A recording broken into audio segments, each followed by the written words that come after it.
오늘 시간에는 행복한 사람, 이런 제목으로 같이 은혜를 나누겠습니다.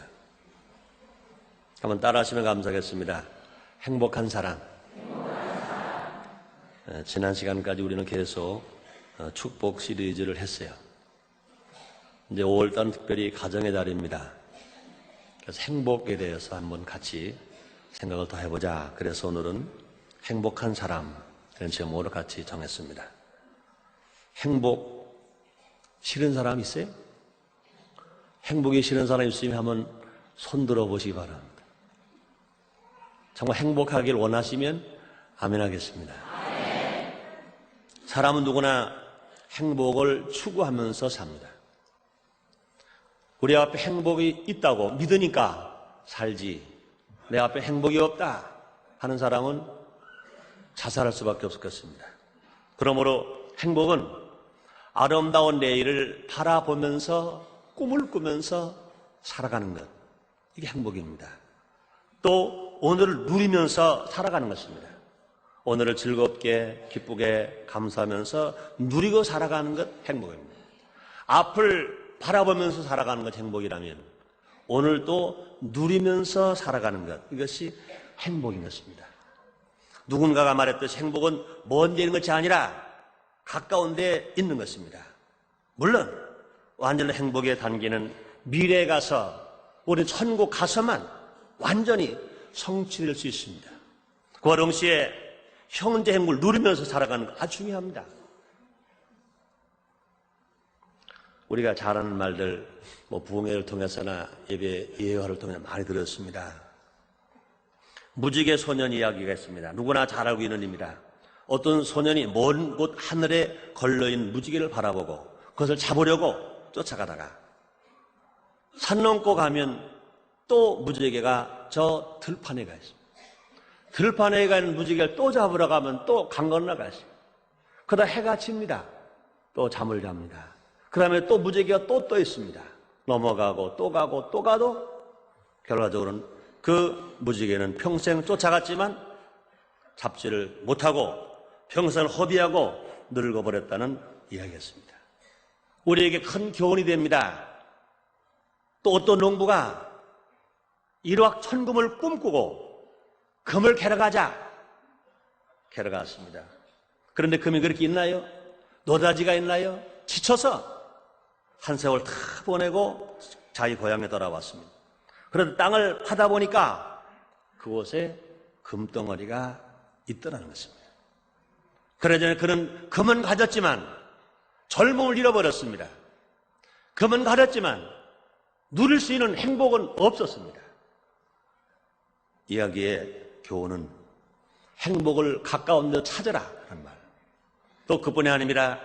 행복은 잡는 것만이 아니라 누리는 것이다 하는 교훈을 우리에게 줍니다. 그러면 하나님 오늘 우리에게 어디에서 행복을 찾으라고 말씀하시는가? 어떤 사람이 가까이 있는 행복을 누리면서 살아가는 사람인가? 그래서 참으로 행복한 사람은 어떤 사람인가? 성경은 우리에게 말씀해 주고 있습니다. 첫째로 행복한 사람은 있는 것을 족한 줄 아는 사람입니다. 현재 있는 것을 족한 줄 아는 사람.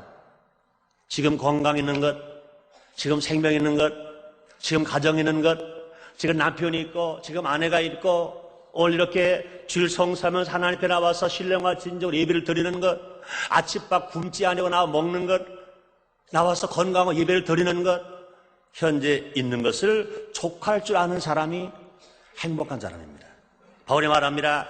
데살로니가 전서 5장 16절입니다. 하나님 바울을 통해서 말씀하시기를 항상 기뻐하라 말씀입니다. 항상 기뻐하라. 이는 그리스도 예수 안에서 너를 향하신 하나님의 뜻입니다. 항상 기뻐하라. 누가 항상 기뻐할 수 있습니까? 현재 있는 것을 만족할 수 있는 사람만이 항상 기뻐할 수 있습니다. 족한 줄을 알고 사는 사람은 행복한 사람이라 또 하나님을 신뢰하는 사람인 것입니다. 그러므로 항상 기뻐하는 사람은 지금 있는 것을 족한 줄 아는 사람이 항상 기뻐할 수 있습니다. 대기인간들은 족한 줄 모르고 불평하면서 살아갑니다. 첫 아담이 그랬습니다. 나에게 있는 것은 보지 않고 없는 것만 보고 만족하지 못하고 더 좋은 것만 찾기에 날마다 고민하면서 살아갑니다. 현재 있는 것을 누릴 줄 못합니다. 이런 걸 족할 줄 모릅니다. 또 일단 그것을 얻으면 또 더 큰 것을 얻지 못해서 애를 쓰고 불만족하는 사람들이 많이 있습니다. 이런 사람들은 받은 것을 쌓아놓고도 누리지 못하고 만족할 줄 모르는 그런 사람들입니다. 그렇기 때문에 그런 사람들은요, 즐거움도 없어요. 행복도 느끼지 못합니다. 불쌍한 사람입니다. 그 사람들은요, 부자 거지입니다. 가진 것은 많이 있는데 불구하고 마음은 거지인 것입니다. 물질을 많이 가지고 있으면서도 마음은 거지인 것입니다. 행복을 어디서 오느냐?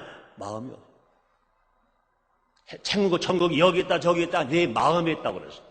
행복과 불행이 어디 있느냐? 내 마음에 있습니다. 그러므로 있는 것을 족한 줄 알고 살아가는 사람, 행복한 사람입니다. 그러므로 디모데전서 6장 8절 이렇게 말합니다. 우리가 먹을 것과 입을 것이 있은즉 족한 줄로 알 것이니라.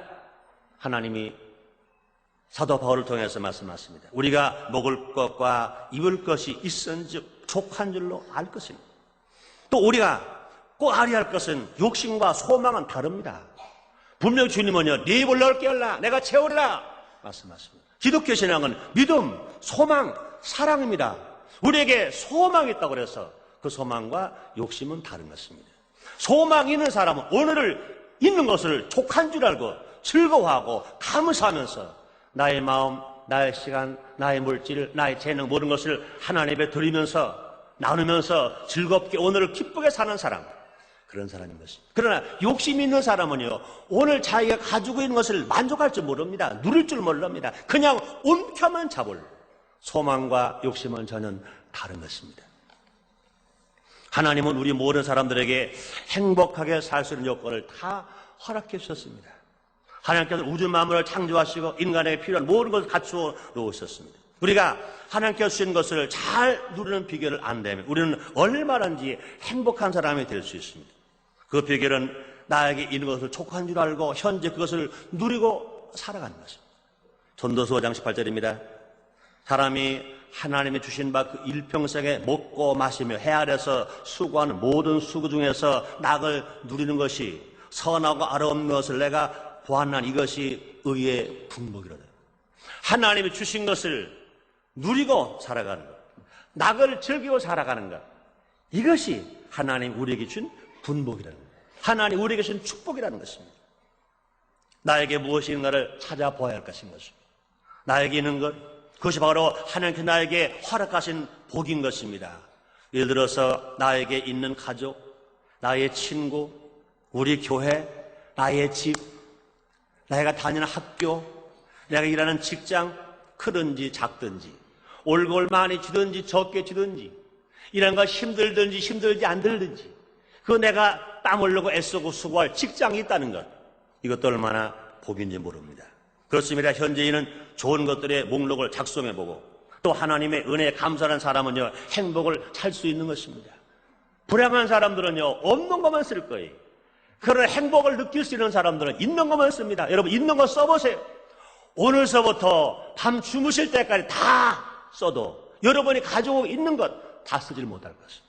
하나하나 보면서 하나님 나를 사랑해 주셨구나, 나에게 믿음 생활 잘 하라고 주셨구나, 나에게 정말로 건강하게 살라고 주셨구나, 이렇게 말씀하시는구나, 이렇게 명령하시는구나, 이렇게 위로하시는구나, 이렇게 책찍질하시는구나, 이렇게 가족을 주셨구나, 자녀를 주셨구나, 형제를 주셨구나, 우리 성도를 주셨구나.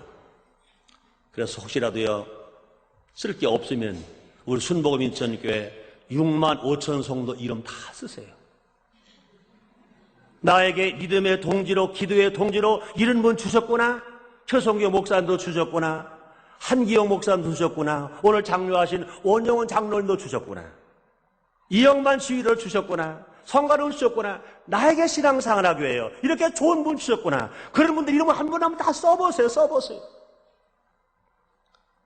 여러분, 자기 혼자가 무인 고도에서 금은부와 다 가지고 산다고 생각해 보세요. 행복합니까? 아무도 알아주는 사람 없는데, 아무도 보아주는 사람 없는데, 중요한 건 뭐냐? 나를 보아줄 사람이 있다는 것입니다. 나를 보아줄 사람이 있는 사람이 어떻게 합니까? 얼굴 화장을 해요. 몸을 갖고 해요.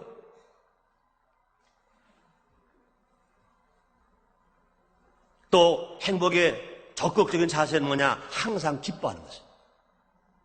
하나님 항상 기뻐하라고 말씀하셨습니다. 나에게 있는 것에 감사하고 족한 줄 아는 사람은 더 나아가서 항상 기뻐하면서 살아가는 사람. 항상 기뻐하면서 살아가는 사람들은요, 적극적인 행복을 찾는 사람인 것입니다. 환경이 어렵다고 뒤로 물러갈 필요가 아닙니다. 항상 기쁘다. 나는 기쁘다. 항상 기쁘다. 나는 즐겁다. 항상 즐겁다. 하는 마음으로 살아가는 사람은 적극적으로 또 행복을 찾고 살아갈 수 있는 사람인 것입니다. 또 우리가 행복한 사람은 어떤 사람입니까? 기도함으로 하나님의 뜻을 아는 사람, 하나님의 뜻을 알고 사는 사람, 행복한 사람입니다. 학생이 공부하다가 풀리지 않는 수학 문제 하나만 잘 풀려도 기뻐합니다. 밤새도록 머리에 수건을 질끈 동여매고 왜 안 풀리나 고민하다가 1시간 고민하고 2시간 고민하고 밤새 고민하다가 그 문제가 풀려지면 기뻐합니다. 밤 늦어서 1시, 2시가 지났는지 모르고 친구에 전화를 걸면 야 풀어줬어. 그뿐이 아니라 그 다음 학교 가면 선생님 자랑하고 싶어, 선생님 자랑하고 싶어 합니다. 하물며 신앙인이 하나님 뜻을 알고 산다는 것은 행복 중의 행복입니다. 우리가 어떻게 하나님의 뜻을 알 수 있습니까? 하나님 성경 말씀 속에서 알 수 있습니다. 그러나 성경만 읽는다고 되는 것이 아닙니다. 기도해야만 알 수 있습니다. 성경 말씀을 읽어야 하나님 뜻을 아는데 읽어만 가지고는 안 된다고 말입니다. 읽고 또 기도하고 또 기도하면 성령께서 조명해 주십니다. 성령 깨닫게 하십니다. 성령께서 알게 하십니다. 그래서 성령께서 깨닫게 해주실 때 하나님 말씀이 풀려지면 하나님 뜻을 알게 되면 얼마나 감사한지 몰라요. 그래서 하나님은 바울도 이렇게 말씀합니다. 데살로니가전서 5장 17절입니다. 쉬지 말고 기도하라. 쉬지 말고 기도하라. 이는 그리스도 안에서 너를 향하신 하나님의 뜻이라 그랬습니다. 쉬지 말고 기도하는 것은 뭐냐? 매일매일 하나님의 뜻을 깨닫고 살아라. 그 말인 것입니다. 신앙인은요, 기도함으로 하나님의 뜻을 알 수 있습니다. 또 기도해야 하나님의 뜻대로 살아갈 수 있습니다. 예수님도 하나님 아들이시지만 그분도 하나님이시지만 메시아 구세주이시지만 하나님의 뜻을 알기 위해서 또 자기가 당신의 져야 할 사명의 무거운 짐을 지시기 위해서 겟세마네 동산에서 기도하셨습니다. 마태복음 26장 39절입니다. 기도하여 가라사대 내 아버지여 만일 할만하시거든 이 자를 내게서 지나가게 없소서. 그러나 나의 원대로 마옵시고 아버지의 원대로 하옵소서. 기도하는 사람이 아니면, 기도 안 하는 사람이면 아무리 교회 생활하고 직분 생활하더라도요, 하나님 뜻은 난 몰라, 나에게 유익이 오면, 내가 평안하면, 내가 좋으면 그대로 살아갑니다. 그러나 기도하는 사람은 나에게 지금 손해가 와도, 나에게 고통이 와도, 아픔이 와도 하나님 뜻을 알 수 있습니다. 하나님의 뜻을 알고 살아가는 사람, 행복한 사람인 것입니다. 기도는 신앙인의 특권입니다. 기도하는 사람은 하나님의 뜻을 압니다.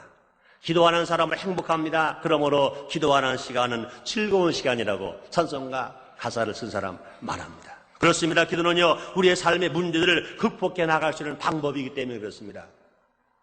사람들은 아무리 수고하고 노력을 해도 일이 잘 되지 않을 때 좌절합니다. 실망합니다. 혹은 일을 포기하기까지 합니다. 그러나 하나님을 믿는 사람들은 바로 그럴 때 하나님께 더욱 간절히 기도합니다.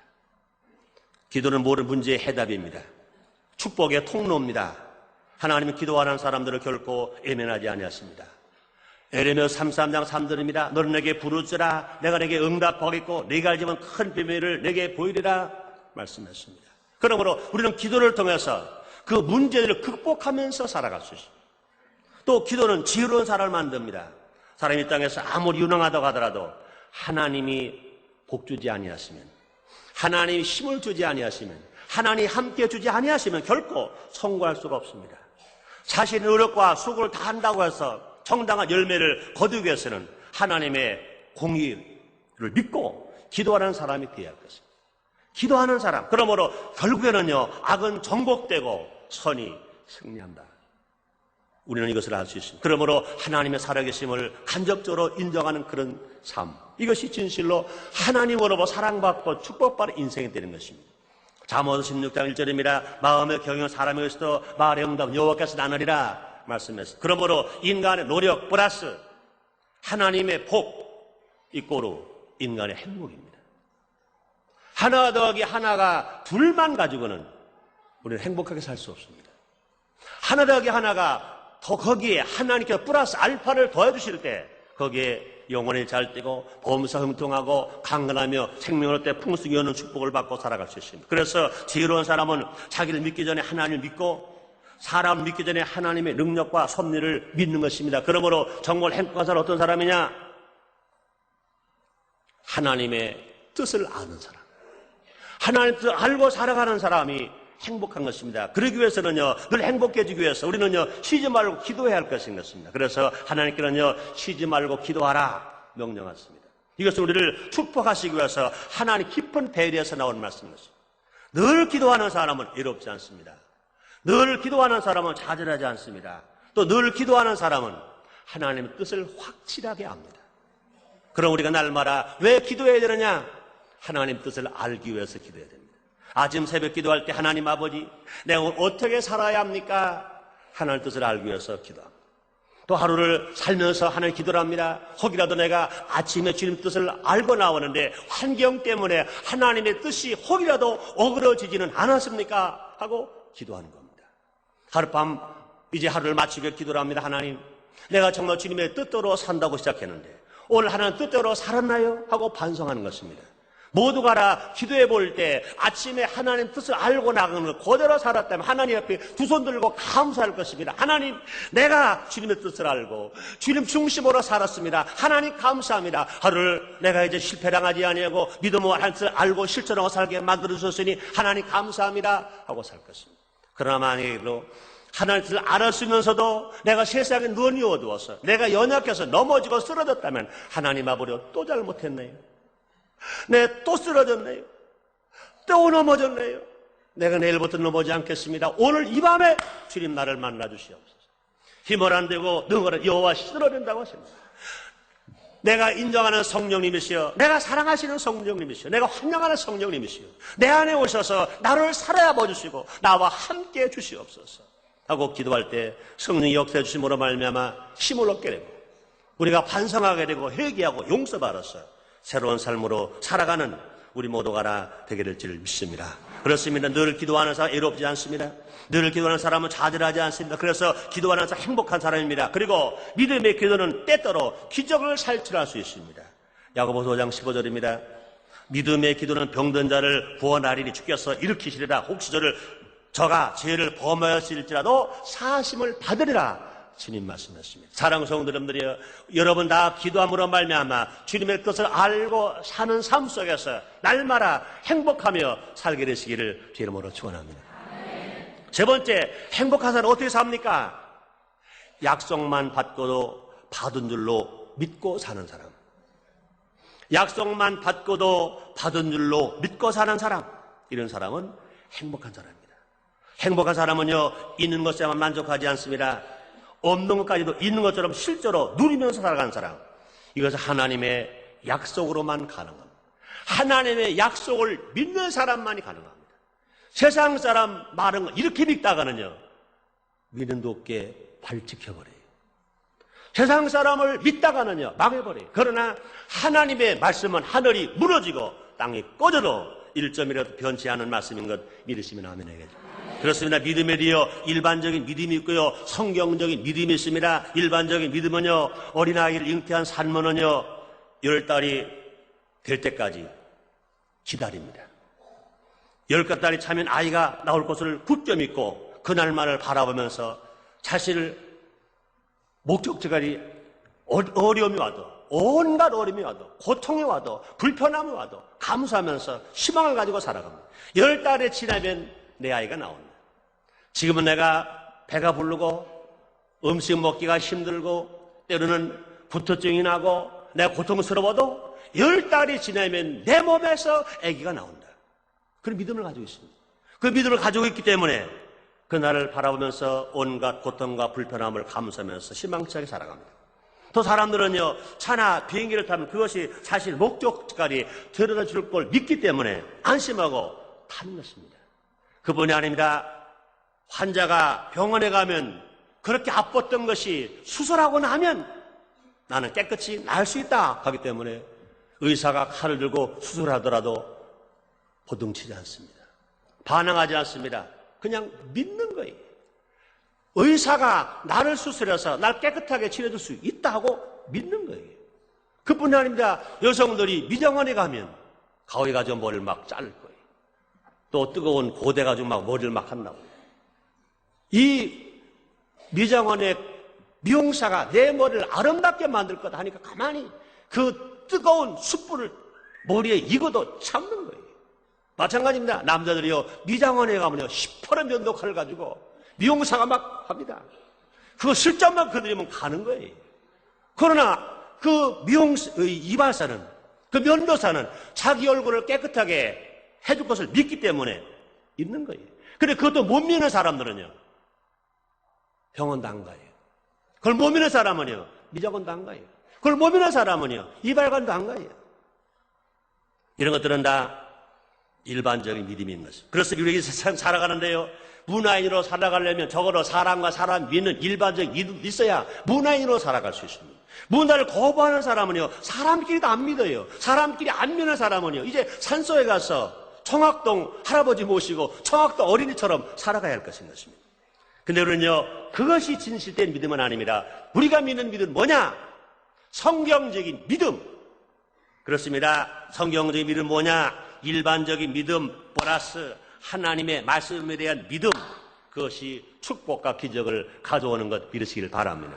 그렇습니다. 일반적인 믿음에다가 하나님의 약속의 말씀을 믿는 믿음이 플러스 되어야 거기에 기적이 있고 거기에 행복이 있고 거기에 축복이 있습니다. 그렇습니다. 아브라함은요, 아들 낳을 것이라는 하나님 약속을 말씀을 들었어요. 근데 자기 나이가 100세예요. 자기 아내 나이가 90세예요. 아마 병원에 가봤을 것입니다. 우리 하나님 말씀하셨는데 내가 아들을 낳는데요. 근데 아무리 기다려도 아직 아들이 안 나와요. 의사 선생님, 나를 좀 친철 좀 해봐줘요. 의사가 그럴 겁니다. 아니, 누구라고 그랬어요? 당신 할아버지라고 그랬어요? 당신 손자 며느리라고 그랬어요? 아니, 나라니까요. 그럴 말 하지 마세요. 할아버지 나이가 100세입니다. 청춘을 잃었습니다. 또 할머니가 90세라며요. 경수가 끊어졌습니다. 의학적으로 안 됩니다. 생리학적으로 안 됩니다. 가세요. 아브라함이 고민이 생겼습니다. 하나님은 아들을 준다고 약속하셨는데 의사는 안 된다는 거예요. 말씀은 된다는 거예요. 의사는 안 된다는 거예요. 말씀은 된다는 거예요. 그런데 의학은 안 된다는 거예요. 누굴 믿을 거냐? 아브라함은 일반적인 믿음을 믿지 않았습니다. 로마서 4장 19절 22절입니다. 그가 백세나 되어 자기 몸의 죽음 같음과 사례의 태의 죽음 같음을 알고도 믿음이 약하여지지 아니하고 믿음이 없어 하나님의 약속을 의심치 아니하고 믿음에 견고하여져서 하나님 영광을 돌리며 약속하신 그것을 또한 능히 이룰 줄을 확신하였으며 그러므로 이것을 저에게 의로 여기셨느니라. 분명히 자기 나이가 100세예요. 아내 나이가 90세입니다. 그런데 하나님 약속을 주셨어요. 그럼에도 불구하고 아브라함은요, 믿음이 약해지지 않았다고 그랬어요. 자기 나이가 많았고 자기 아내 나이가 많아서 이제 힘을 잃어버려는 불구하고 분명히 도저히 불구하는 육체의 몸을 안 될 걸 알고도 믿음이 약해지지 않았다고 그랬습니다. 의심하지 않았다고 그랬습니다. 하나님 영광을 돌리면서 약속한 것을 또 능히 이룰 수를 믿고 확실했다고 그랬습니다. 그로써 그는 하나님 약속하신 아들 이삭을 얻을 수 있게 되었습니다. 이것이 행복하게 살아가는 방법인 것입니다. 그렇습니다. 하나님 약속의 말씀을 믿는 사람은 행복한 사람입니다. 하나님 약속은요, 우리에게 꿈과 희망을 줍니다. 축복을 보장해 주는 말씀입니다. 우리는 이 말씀을 읽고 듣고 묵상할 때마다 힘과 용기를 얻으면서 믿음을 가지게 되고 그래서 감사하면서 살아가게 됩니다. 유명한 조용희 목사님 말씀 있잖아요. 개척교회 하실 때 최고로 갖고 싶은 것이 책상 하나, 의자 하나, 자전거 하나. 천막 치고 가만히 깔고 목회할 때 폐병으로 얼마나 아픈지 의자가 없이 가만히 위에 앉았으니까 뼈가 다 으스러지는 것 같이 아파. 그러니까 뭐가 필요합니까? 의자 하나, 책상 하나. 그 다음에 버스가 없는 저 불광동, 그 대조동, 그 산골짜기에서 들판에서 신방도 하려니까 제일 필요한 건 자전거 하나, 책상 하나, 자전거 하나, 의자 하나, 이게 제일 소원했다는 거예요. 하나님 기도를 했습니다. 하나님 아버지 나에게 책상 하나, 의자 하나, 자전거 하나 주세요. 지금부터 몇 년 전입니까? 불과 35년 전입니다. 36년 전입니다. 36년 전에 책상 하나, 의자 하나, 자전거 하나. 36년 전에 조용기 목사님에게 최고의 재산 목록의 1호의 꿈이 책상 하나, 자전거 하나, 의자였었어요. 그렇게 가난했던 분입니다. 그러다가 꿈을 꿨어요. 꿈에서 나타났어. 너 그것이 필요하냐? 네, 필요해요. 그럼 내가 너에게 약속을 하마. 내가 너에게 주마. 그래서 좋다고 하나님 그러다가 꿈을 깼어요. 아침이었어요. 순간은요 허망해요.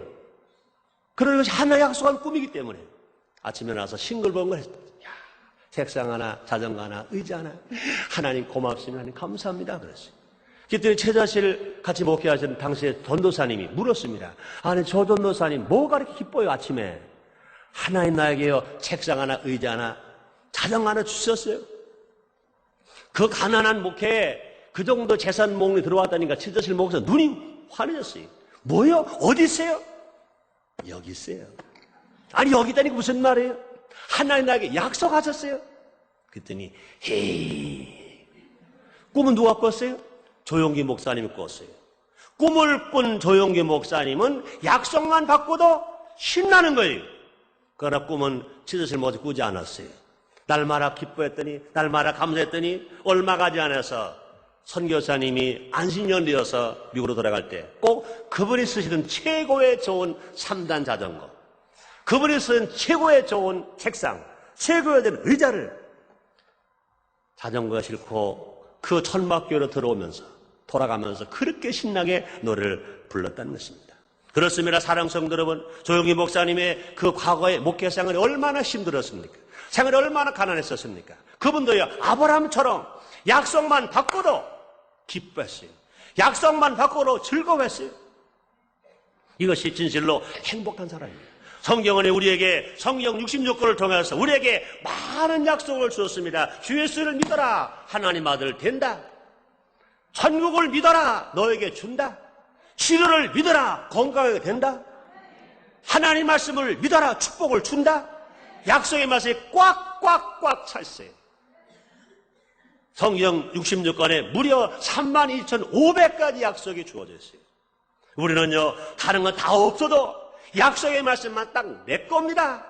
나에게 네 말로 들려오게 된다면 우리는 얼마나 기뻐할 수 있어요. 그리고 이게 행복한 사람인 것입니다. 손에 쥔 것만 가지고 기뻐하는 것이 아니라 하나님의 약속, 그것이 사람의 약속이 아닙니다. 하나님의 약속을 붙들고 우리는 기뻐할 것인 것입니다. 이건 행복한 사람입니다. 그렇습니다. 하나님 약속을 의심하지 않고 받아들이는 사람은요 그러므로 감사합니다. 하나님께서는 범사에 감사라고 명령하셨습니다. 우리가 감사하기 위해서는요 먼저 하나님 약속을 굳게 믿어야 할 것입니다. 그래서 그것이 이룰 줄 믿고 감사하는 것입니다. 이렇게 믿는 사람은 지금 있는 것으로 행복을 누릴 뿐만 아니라 아직 가지지 않은 것조차도 믿음으로 바라보면서 그 기쁨과 행복을 함께 누리며 살아갈 수 있습니다.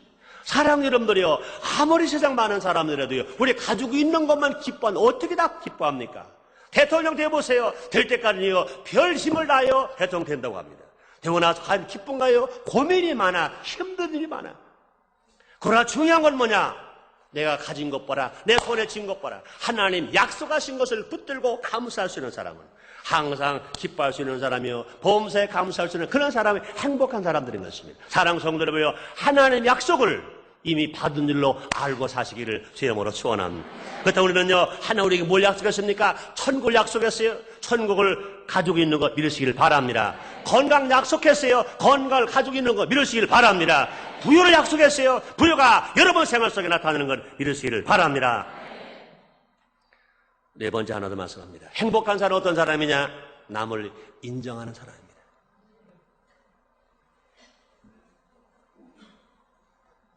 옆에 계신 모를 쳐다보세요.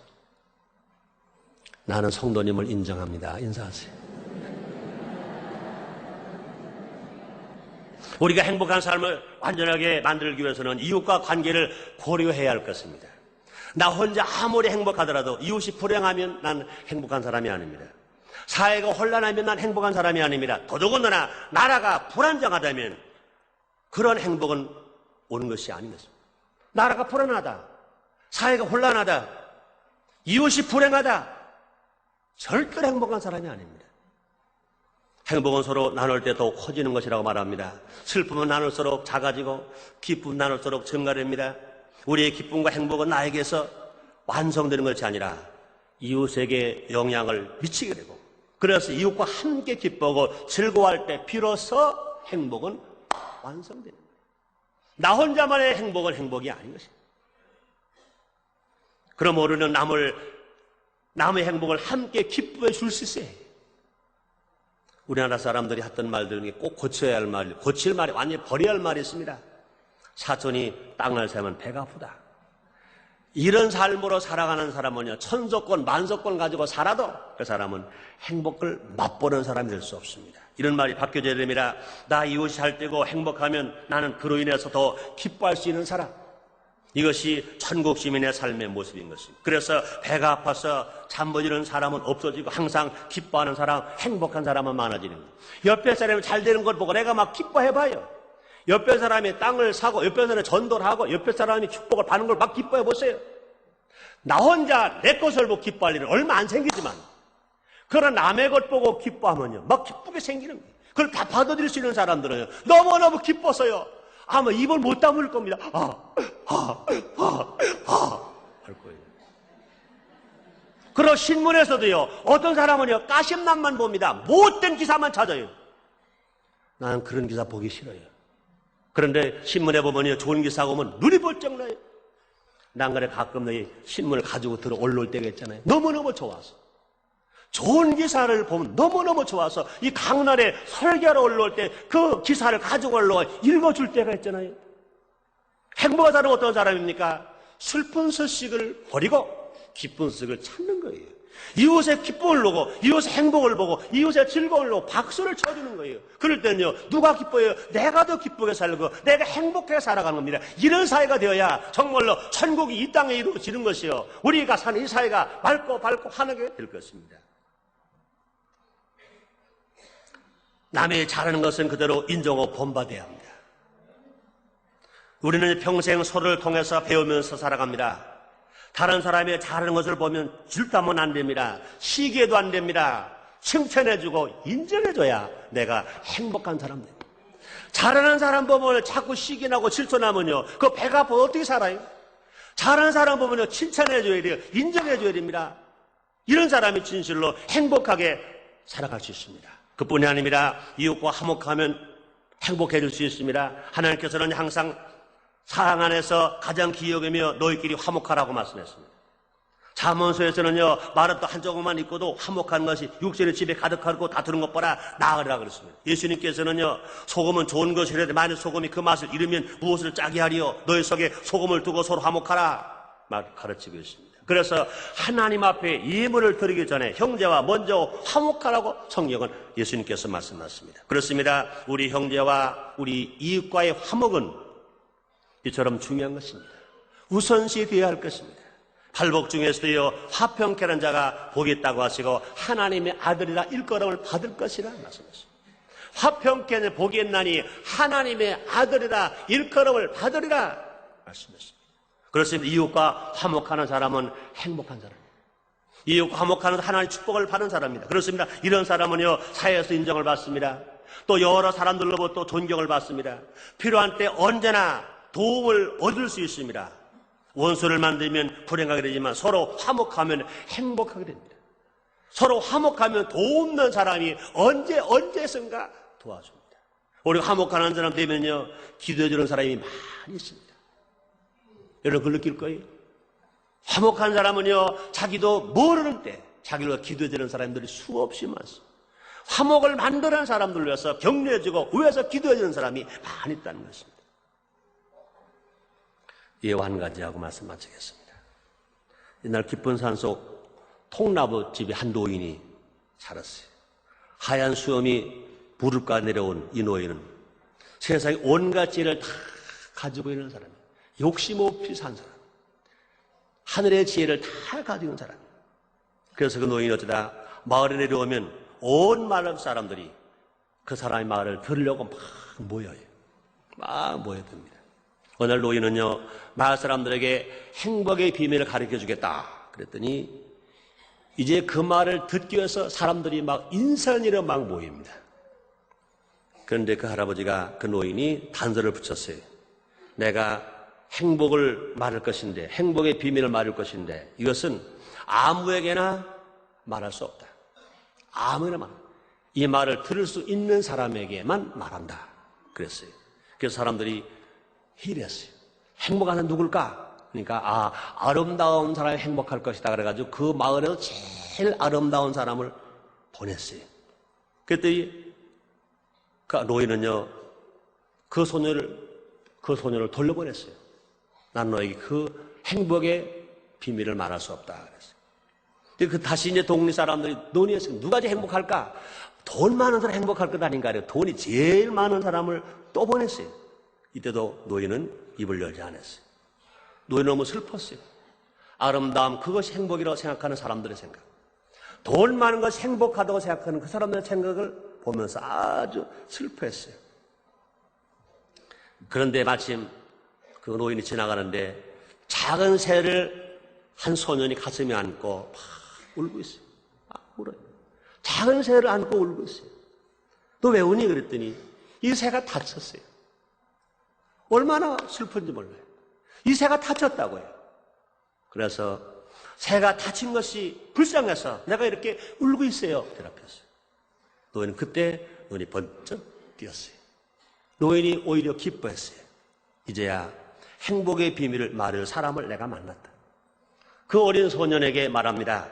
얘야, 지금 내가 흘리고 있는 이 눈물이야말로 가장 소중한 것이다. 내가 너를 왜 울지 아니하고 남을 왜 울고, 더더구나 작은 새, 내가 절대 그 새를 통해 돈 받지도 않을 건데 그 새의 아픔을 보고 내가 사랑해서 우는 것을 보니 그것이 곧 행복이다. 소년은 이 행복의 비밀을 마을 사람들에게 전해줬어요. 남을 사랑하지 않고서는 결코 행복할 수 없대요. 남을 사랑하지 않고는 결코 행복할 수 없대요. 아무리 아름다움이 있어도, 아무리 물질이 많아도, 아무리 건강이 있어도 남을 사랑할 수 없어 행복할 수 없대요. 이 말을 전해주었다는 것입니다. 결론입니다. 하나님이 우리에게 말씀하십니다. 항상 기뻐하라. 쉬지 말고 기도하라. 범사에 감사하라. 이것은 그도 예수 안에서 우리를 향하신 하나님의 뜻이라고 말했습니다. 그리고 하나님께서는 서로 화목하라 말씀하셨습니다. 하나님께서는 우리 모두가 행복하게 살길 원하시기 때문에 이러한 말씀을 우리에게 들려주셨습니다. 우리에게 무엇을 생각하게 하시는가? 우리는 이 말씀대로 행함으로 행복한 사람, 복받은 사람이 되어야 할 것입니다. 있는 것을 족한 줄 알고 하나님의 뜻을 알기 위해 끊임없이 기도하고 하나님의 말씀을 받았으면 내가 실제로 바른 것처럼 기뻐하고, 또 우리가 하나님의 남을 인정하고 화목해 사는 삶을 살아갈 때 우리는 하늘의 복을 받을 수 있으며 땅의 복을 받을 수 있으며 우리는요, 누구보다 제일 행복하게, 정말 행복하게 살 것입니다. 올 가정의 달을 이제 한 주 앞뒀습니다. 여러분 모두가 다 행복한 사람 되시기를 제 이름으로 축원합니다. 기도하겠습니다. 하나님, 날마다 하나님 은혜로 삽니다. 하나님의 사랑으로 삽니다. 우리가 받은 걸 잃어버리고 움켜쥐려고만 하다가 놓치고 또 놓치고 어리석게 살 때가 얼마나 많은지 모릅니다. 우리 모두 이 시간 행복한 사람이 어떻게 사는 것인지 하나님은 말씀해 주셨습니다. 사랑의 하나님이여, 우리가 듣고 깨닫고 실천해서 성령의 도우심으로 다 행복한 사람 되게 해 주옵소서. 하는 일마다 잘 되게 해 주시옵소서. 하는 일들이 다 하나님을 기쁘시게 하며 하나님을 영원롭게 하며 살게 해 주시옵소서. 예수님 이름으로 기도드렸나이다.